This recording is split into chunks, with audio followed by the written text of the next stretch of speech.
Welcome aboard, everybody. We're in mid-flight on the first leg of a round-the-world trip in the Learjet 35A. We're going to be sticking close to the equator on this one. We'll talk about it more in the flight plan in just a moment.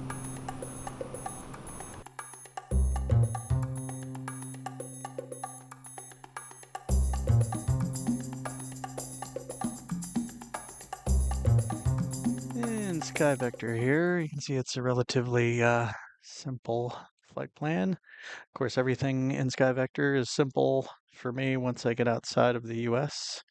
Just as an example, here's the level of detail going on in the US. And then when you get outside of it, all the detail just kind of falls out. I don't know, maybe I should try to use a little nav map or Navigraph or something like that for this around the world flight. I might do that, might not, we'll see.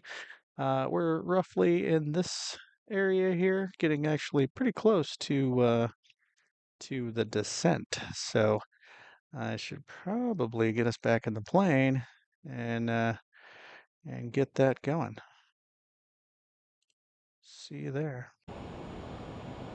Okay, back in the plane. Yeah, we've got 25 minutes to go to the destination. See, and by my calculations, to get down to a pattern altitude is a little over 21 minutes of descent at 2,000 feet per minute of descent. So I was kind of thinking we'd get going on the descent right about now, because the descent is typically when things start going wrong for me, you know, or I let the plane get ahead of me or whatever. So I guess I should stop talking about it and get to it. So let's get this down. The airport we're going to is at an elevation of about 250 feet. So I'm thinking we're going to go down to 1250 for a pattern altitude. 12, well, we can't do 1250, so yeah, we'll do 1200. 1200 it is. And the vertical speed, I'm still a little,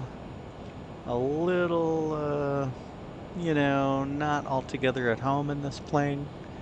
So let's see, if I hit vertical speed on my hardware, oh, that's right, it's hooked up to something else. It turned on nacelle heat or something. I forgot. I need to fix that before I keep making these flights in this plane.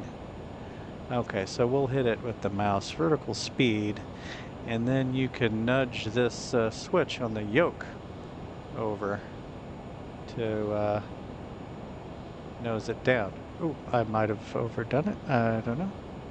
No, let's see, 1400. Yeah, let's give it another nudge. Yeah, about 2,000 feet per minute. Okay. Now we should probably back off on the throttle because we're going to start screaming with the speed here in a second.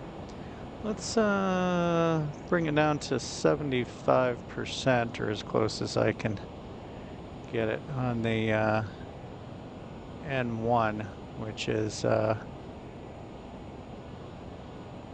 these gauges right here are the N1 gauges. 76.5. 76 point something. That's close enough for now. We'll keep an eye on the oh, we lost the ground speed. That's interesting. I thought that was based on the next nav point on the GPS. Huh.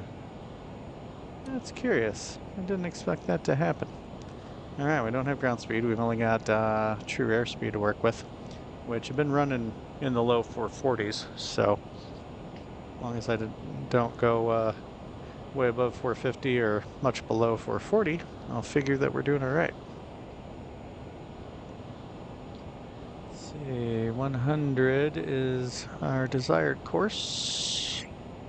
100 degrees. Yeah. All right. descending at 2,000 feet per minute. That all seems well and good.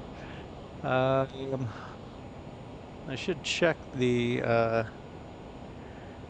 checklist, which says I have a pretty good checklist. I talked about this in the first half of this journey, that I've got a good checklist downloaded from that I got it. I believe it was from flightsim.to.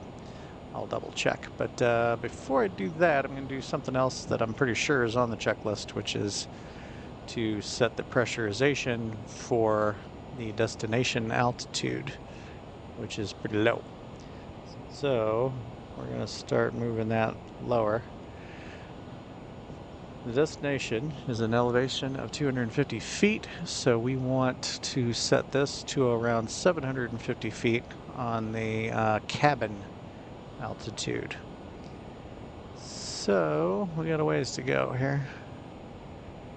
So around about there, I'd say, would be 500 feet over the destination elevation. All right. Now I'll take a look at the descent checklist. I want to scoot over here where I can still see the true airspeed. Oh, the true airspeed did drop some. So you know what? I'm gonna bump the throttles up closer to 80% on the N1. I don't want to be down at pattern altitude 30 miles away from the airport, because you know this thing covers a lot of ground.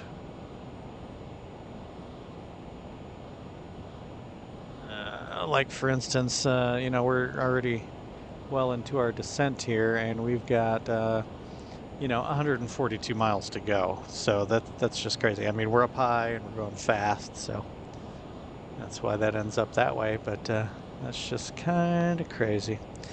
All right, let me see the descent checklist here. Oh yeah, the go-around speeds you're supposed to calculate and bug them on the airspeed indicator. Avionics frequency, which we probably won't be able to get yet anyway. Anti-ice is required, which is required. Pressurization, okay. Cabin altitude for landing elevation, I took care of that. Supposed to tell everybody in the cabin to, you know, sit down and buckle up, which I don't think I ever turned off the seatbelt light anyway, so let's turn it off and back on again. In case you're wondering, the seatbelt light is right there. Seatbelt light. Oh, I moved right through the door. Look at me, like a ghost. Let's open the door. I can reach the switch from here. Which switch is it? It's... ooh, that one. That switch right there. Okay, let's see if we can change it and look at it at the same time. I know, little things make me happy. It's not switching. Oh, there we go. There's off, and there's the no smoking and seatbelt light. I kind of feel like the no smoking is a bit superfluous at this point. Okay, so the approach speed, and I'm supposed to calculate the percentage on the N1 for the go-around. Wow, this plane involves a bit of math at times. Let's check out what our current weight is. At least I don't have to try to do the math to check on the weight. I can just cheat and use the tablet here. Because, I mean, otherwise you'd have to know what the empty weight of the plane was, the weight of all the people and the luggage, and then add that together with the total weight of fuel left. And don't panic, the tip tanks are almost empty. We're down into the main tanks now, which are pretty much full. See, I can show you on here. Yeah, see, tip tanks are low, but the wing tanks are still full, and there's still half tank in the fuselage. This is the page we wanted to be on. What's our total weight right now? Our total weight right now is just over 15,000 pounds, but we're going to burn up some fuel before we land. How much fuel, do we ask? That's a good question. See, at this throttle setting, which we're still slowed down, so I'm going to leave it. I'm going to leave it where it's at, though. This throttle setting, we're still burning, what, 800 pounds per hour. And we've got, you know, considering we're probably going to do a pattern and have to, you know, circle the airport probably, we're looking at, you know, nearly 20 minutes of flying. So a third of that, 800 pounds to 250, between 250 and 300 pounds more of fuel we might burn. So that's going to put us just below 15,000 pounds. So we'll just call it 15,000 pounds. Turn that off, but leave it up for now. 15,000 pounds. So at 15,000 pounds, our landing and approach speeds.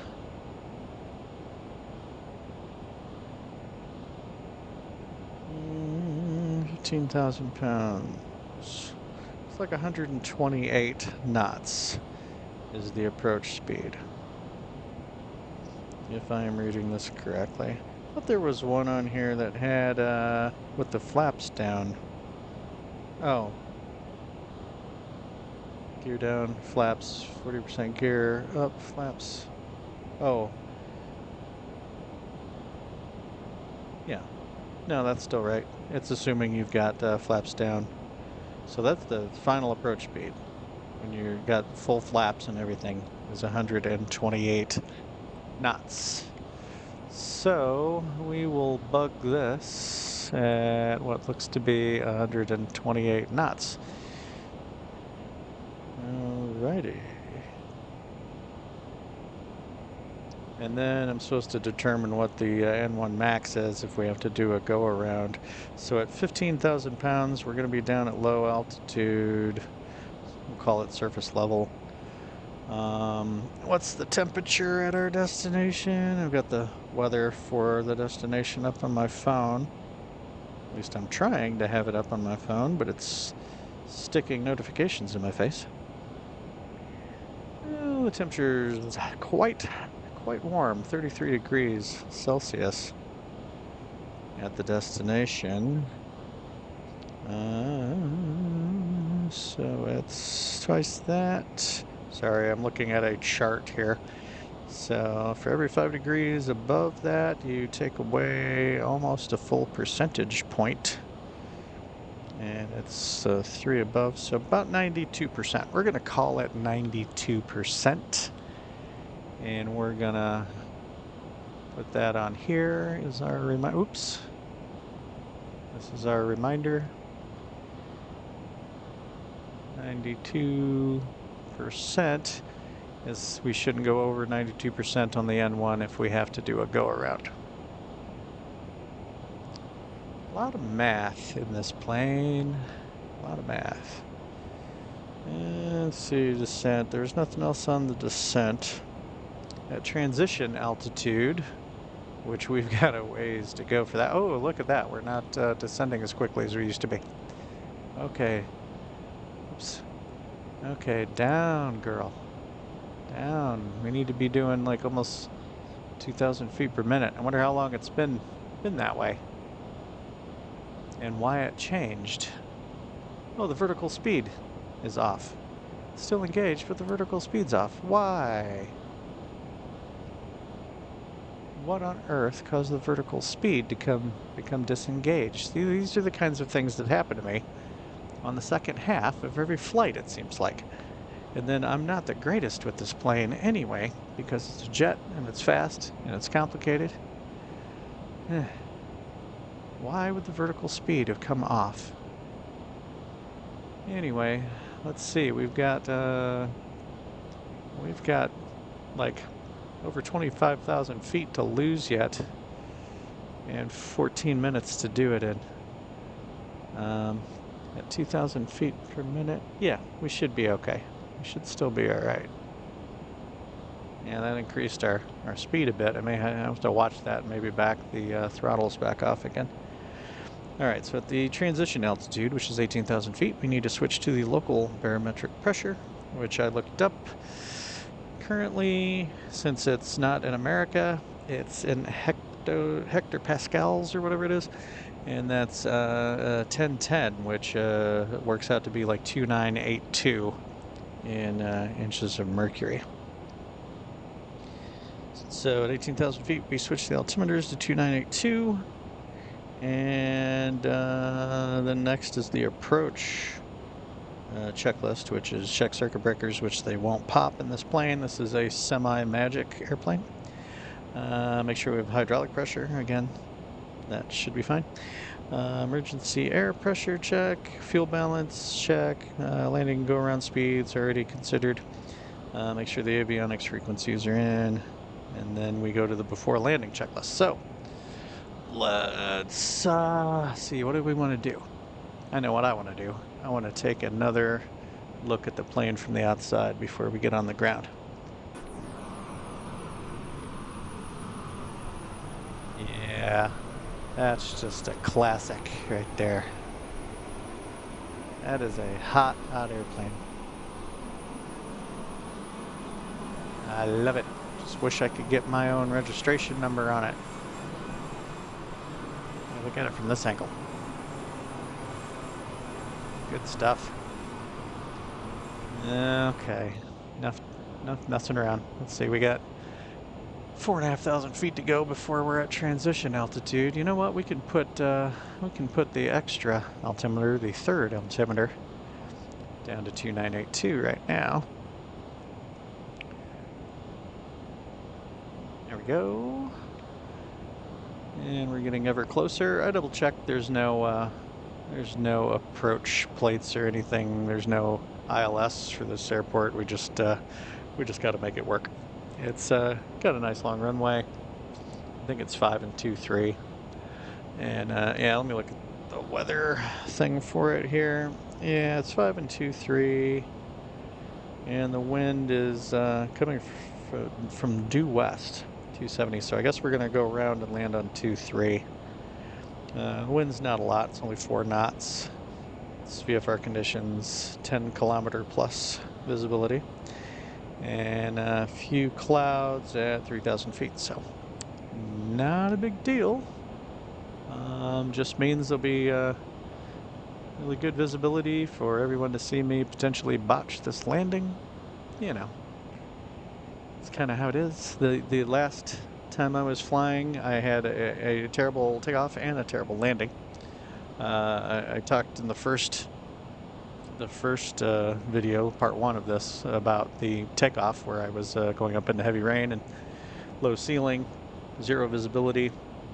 Got too involved flipping switches and pushing buttons and whatnot, and as I was turning onto course, I ended up getting into a 90-degree bank angle without realizing it, because I had no frame of reference out the window or anything. And I recovered. I just this is about the view I was on. I was more or less zoomed in on the instruments, looking solely at the attitude indicator to get my wings level and get to where because it ended up going into kind of a well, I was losing altitude at one point, which is not great. So, but I got control of it. I recovered. But then on the landing, I was on an instrument, well, not an instrument approach, but an RNAV, so a GPS precision approach. And I had the glitch where the screens go blank. I didn't think that could happen anymore, but it knocked out all of the avionics.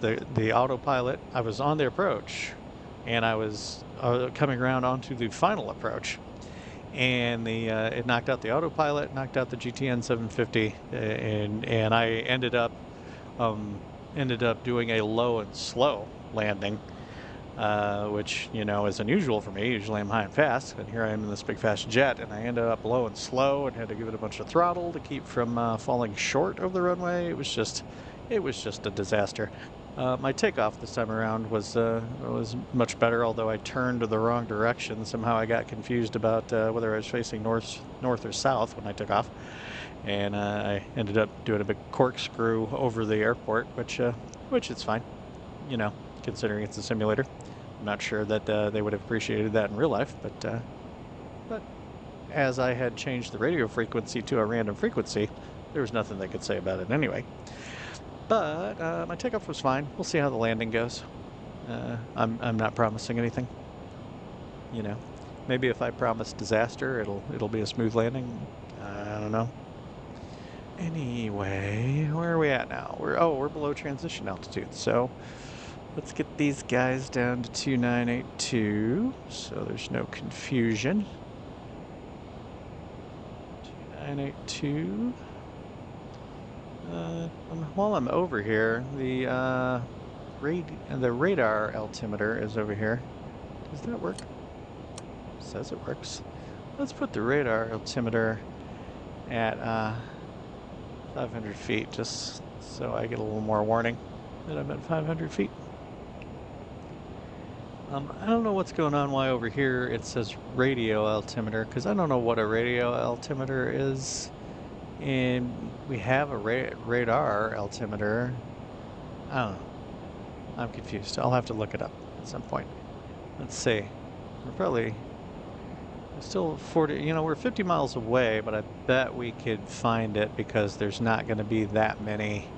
And what I'm talking about is the ATC, the radio frequency for our destination. Normally at 50 miles away, it would be pointless to look for the frequency, but I'm betting there's not a lot of airports around here.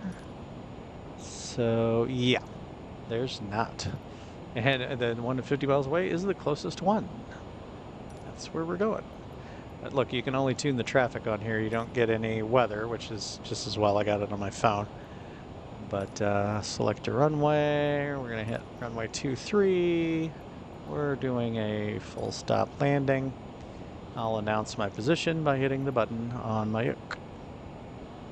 Sierra Bravo Uniform Alpha, traffic November 85 Papa Whiskey Bravo, 45 miles, west 12,500 feet, inbound to land runway 23.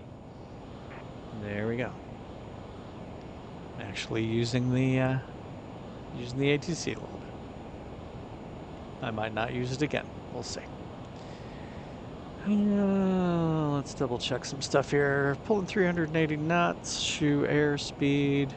Our indicated airspeed is super high. Matter of fact, we're supposed to be below 250 when we're under 10,000 feet. So we need to start slowing down right now. So I'm going to back the throttles off to 70% N1.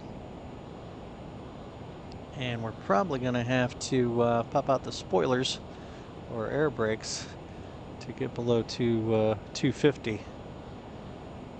Yeah, because look, in case you're wondering, the spoilers, I showed them on the outside in the first, in part 1. The switch is over here, and I have it modeled to a physical switch on my little Axe Air autopilot box, and I'm going to hit that switch right now. We got it slowed down. See, spoiler, and we can do an outside shot. Spoilers on the wings. Ooh, it's loud out there. Let's see. Yep, that got us down to below 250. Let's pop the spoilers back in for now, and go ahead and back the throttles off a little more, maybe down to 60. 60% on the N1.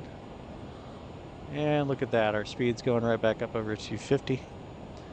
Alright. Oh wait, we might have control of it. Yeah. 200 knots indicated is the speed at which we can extend the landing gear and deploy the first notch of flaps, the 8 degrees of flaps. Oh, still getting up there. Okay, hitting the spoilers again.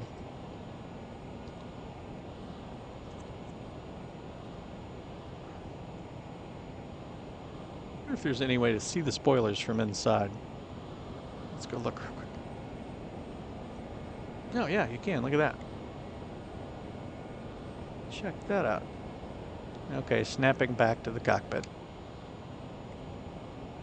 Alright. Put the spoilers back down. Yeah, we almost got down to the flap and gear speed there. How far away are we? Sierra Let's Bravo see. Uniform Alpha, traffic November 29 8-5 miles. Papa Still Whiskey quite a Bravo, ways. 29er miles west, All 6,900 right, let's feet ditch inbound to land this. runway 23. Not a great deal of detail out here in the northern portion of South America, I gotta say.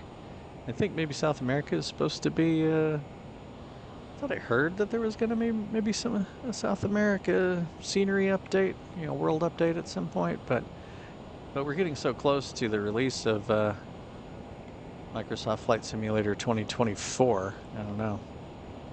I don't know what's gonna happen. Well, we're getting close here. Down to 5,000 feet. Yeah, we need to slow down. Okay, spoilers. We're only 5 minutes away. We need to start getting things really genuinely ready here, like the gear down and all that kind of junk. Let's see, I still got all those lights on over there. I'm not going to bother with landing lights and stuff until we've got the gear down because it's connected to the landing gear. A little too soon, I think, to go for the air ignition switches that are supposed to be on during takeoff and landing, and probably also if you're flying through rain and stuff, I'm assuming. And the other thing I'll have to do is arm the thrust reversers. And right when we're on final, I have to look way down here at the center console and turn off or disengage the yaw damper. So annoying. I wish the button I have bound for yaw damper would work that, but it does not. So, I mean, it's one thing in real life to glance down there and hit a button that you know where it is and you can see it, because in your peripheral vision you'll still be able to see what's going on out of the window. But in the simulator, when you do this, you're cut off and all manner of chaos could be happening, and you don't have a clear sense of it. I'm wondering about the elevation data around here. Are these very polygon-shaped mountains really supposed to be that tall? Strange. Let's see, we're almost there. Oh, we're, what is that, 1,000 feet till our designated altitude? Yeah. Yeah, 1,000 feet till the chosen altitude. Let's see, the airport's right up there on the other side of the river, whatever river this is, not the Amazon. And then a little more. Let's go ahead and kill that so we don't have to worry about it later. Oh, yeah, let's go one notch of flaps, and we're going to retract the spoilers, and we're going to put down the landing gear and see if we can stay under 200 feet. We're also going to level off because we are getting awfully low for an airport that's supposed to be at 250 feet, and we're down to, this is supposedly 1,200 feet. Yeah, I'd say something is amiss. Maybe the elevation data is wrong here, or the real world weather isn't working in the simulator. So since I got the barometric pressure from a real world source. Oh wait, the barometric pressure, I think it gives it to you on the tablet. I've only got a second to check this before I should be doing other stuff. Barometric pressure 2980. It shows it being lower even than what I'm at. Huh. Okay, so the elevation data is wrong here. So don't really know what level the actual airport's at. Let's do some stuff. Let's turn on the air ignitions. Let's turn on the landing lights. Let's turn off the engine sync. Yeah, we're a little low. We're gonna be getting some green leafy stains on the underside of the plane if we went any lower. What else can I do? How's our... See, the cabin pressure looks to be pretty much all equalized. Let's kind of bring that down a little more since we don't know where what we're actually dealing with. Oh, and I can put the CDI needle at 23 because that's the 23. I'm sorry, 230 because that's the runway heading. I don't know what the true heading is, so we're just going by name, 230. And then the heading bug we can put opposite that for a downwind. Let's see, we're down low enough, I think that I can do the next notch of flaps whenever I'm ready. 150. Oh, no, I can do the next notch anytime. It's the full flaps I can't do till below 140, so that's good to know. Oh, there's a bit of a village over here. That's probably why there's an airport.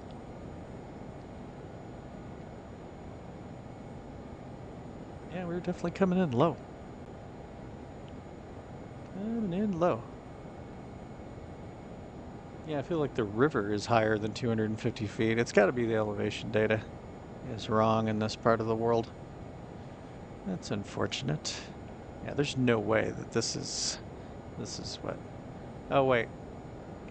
All this time I did it again. I didn't hit the altitude select button. I keep forgetting to hit the altitude select button. It wasn't going down to 1,200 feet or whatever. It blew through that. Went down to 840 feet. And I've been blaming it on the simulator all this time. Man. You know, I guess if it was on the checklist, I kind of need the altitude select button to be on the checklist. Because I forget that sucker.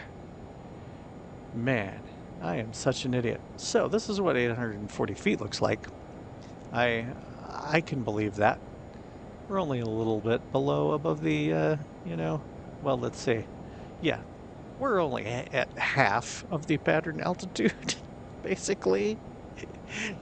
I intended to be twice this high off the ground entering the pattern, so this landing is already in a very strange place.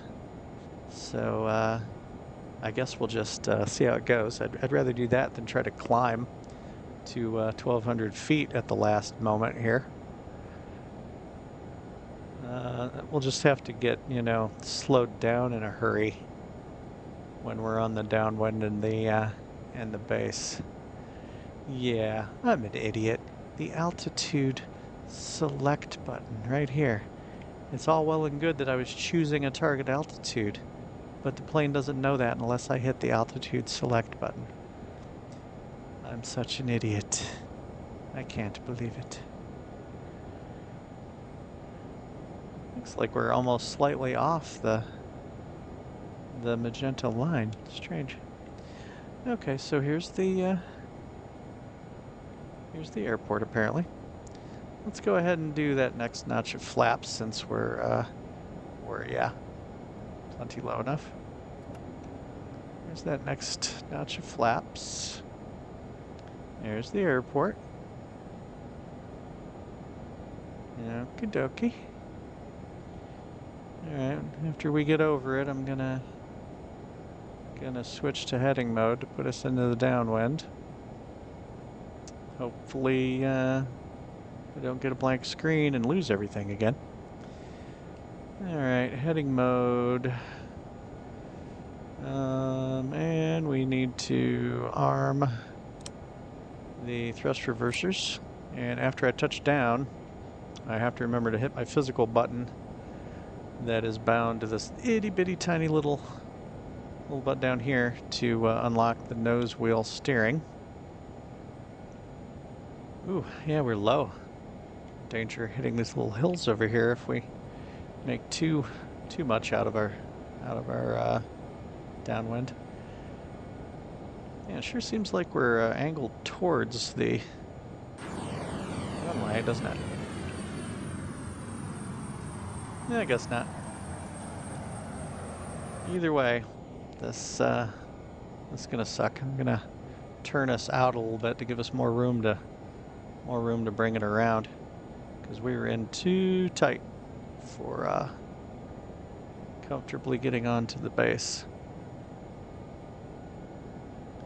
Definitely too tight.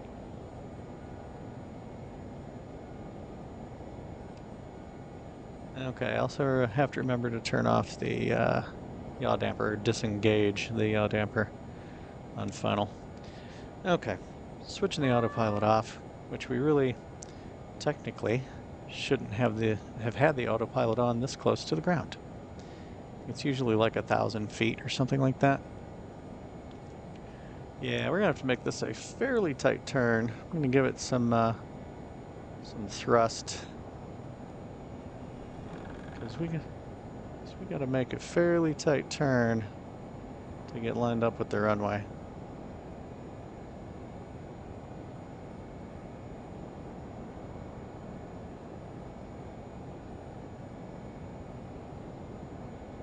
Okay. There it is. Yeah, we're low, but lined up. All right, I'm gonna try and get rid of this while I... Oh, what a pain. Okay. See, we're low enough for full flaps, but I don't want to get drugged down that much right now. Let's just stop with the climb. Pulling back on the throttles. Okay, going for full flaps.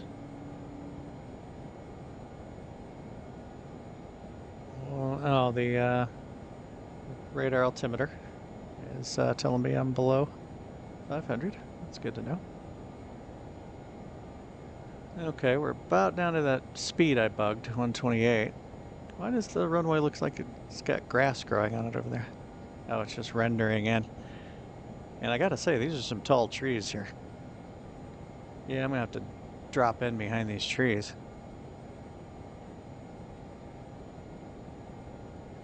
Okay, I'm gonna cut the throttle now.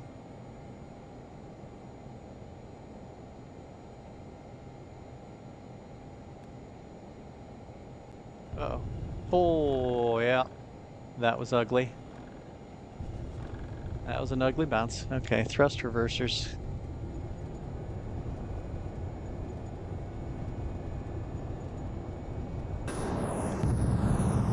Oh. Wonder what that burst of smoke and that puff was.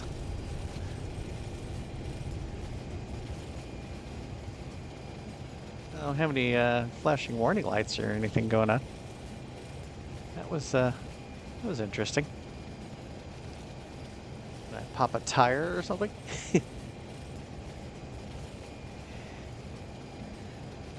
Okay, I'm gonna... Oh, I need to turn on the nose wheel steering. I'm gonna get rid of the yoke here because I want to turn the autopilot master off. And the air ignition's off. And this thing is noisy when it's taxiing.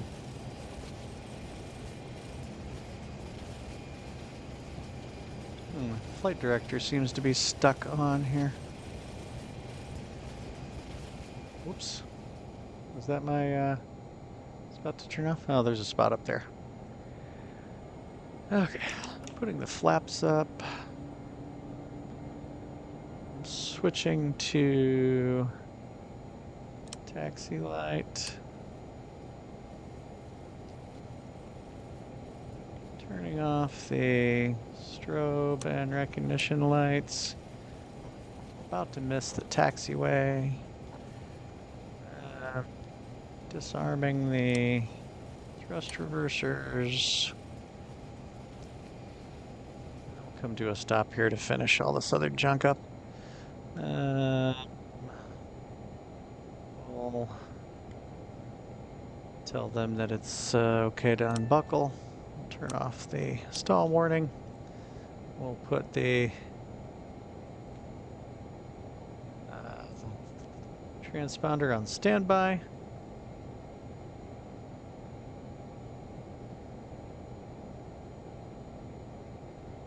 Recenter that on the plane and zoom in a bit. Already turned off the air ignitions. Radio altimeter. So I've got this light on over here. Takeoff trim. Oh, yeah. Okay, that's because the trim is out of alignment with the takeoff range, so I don't care that much about that, but just to get rid of the light, we'll run the trim up into the takeoff range. Just to get rid of that light. And that's the stall warning light. Windshield heat, okay, is on hold. Just like standby. Yeah, we'll turn that off. So get rid of that. Altitude hold light is still on. Don't know why. Don't know why that would be. Yeah, we'll turn the altimeter off, whatever it may be. And that's probably about it for things I need to do. Oh yeah, almost forgot. We gotta dump the cabin air, make sure that it's equalized. Okay. The sound went away. It must have been pressurizing still, or trying to pressurize. I dumped it and got rid of the sound. Interesting. Turn off the master warning light. Blinky. We'll just find a spot to park. Looks like we got somebody with the little with the stubby lightsabers over there, ready to guide us to a parking spot. We'll see.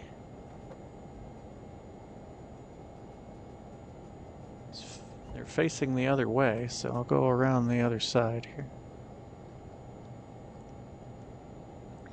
Well, that was a fairly miserable landing, but you had a hell of a bounce. Hell of a bounce. In real life, you're probably supposed to just go ahead and go around, but you know. Real life might have collapsed the landing gear. I have all of the, damage stuff on, and it should have given me a black screen if I'd collapsed the landing gear, but it had to be close, because that was ugly.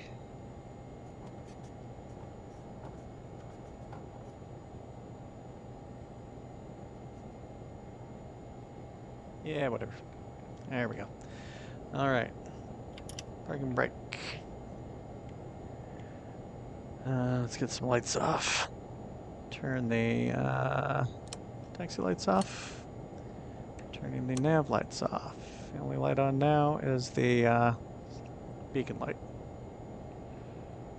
Okay. I'm not going to consult the checklist. So that was 2 hours and 1 minute. I mean, not to the taxiing. It was pretty much just 2 hours. It was a 2-hour flight to get halfway across the northern portion of South America, running about 440 knots over the ground the whole time. Yeah, this thing is fast. All right, let's start shutting it down. So I believe we shut off the avionics.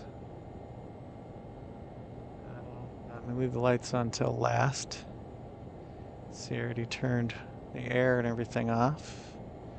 So yeah, I think we just go ahead and, oh wait, there we go, turn these off. The primary and secondary yaw dampers are off. Everything else that uses power like that is off. So yeah, we just pop the throttles down into the cutoff position. And the engines, whoa, that was weird. Yeah, the graphics aren't great in this area. Even though the elevation data was right, I was just very stupidly wrong. Okay, engines are winding down. Shut off the beacon light now.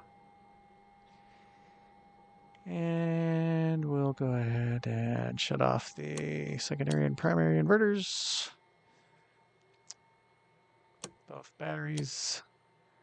And the emergency battery off. That should be it. I'm going to go back here and manually open the door, because it's a hell of a thing. So first you got to flip this little switch down here to release the pressure. And you can supposedly pop the door open. Did I do it the wrong way? There we go. Strange. Open that. Unlatch this. And hit that little click spot over there. And now I'll meet you on the outside of the plane to talk about it for just a couple minutes.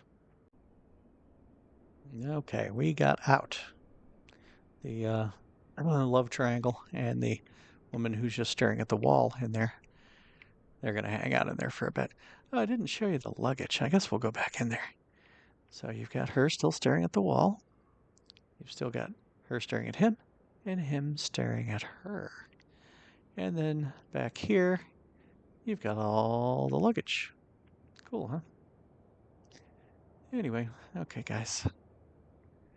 So this is the Learjet 35A from Flight Sim, or excuse me, Flight Simware is the name of the developer. It does have chocks and pitot covers and junk like that you can put on, but I was having trouble where it won't seem to let me do that. So I don't know. Maybe in a later flight on our next leg we'll try it or something. But I just love the looks of this plane. The only thing that would make it better is if it had my registration number on it, but it doesn't. So what have we learned? We learned that I'm a pretty shoddy jet pilot. We learned that I'm pretty good at not hitting one simple button that leads to a certain amount of chaos at high and low altitude. We learned that there's strange little floating cubes in South America. Huh. Seems like an alien artifact or something, I guess. It's peculiar. Anyway, okay. And I think we learned what we already knew. This plane's awesome. We'll talk more about it in future flights. But I gotta get going because I got food to make in the real world right now, and I'm getting hungry. So, all right, guys, thanks for coming along, and we'll catch you in the next one. Papa Whiskey Bravo signing off.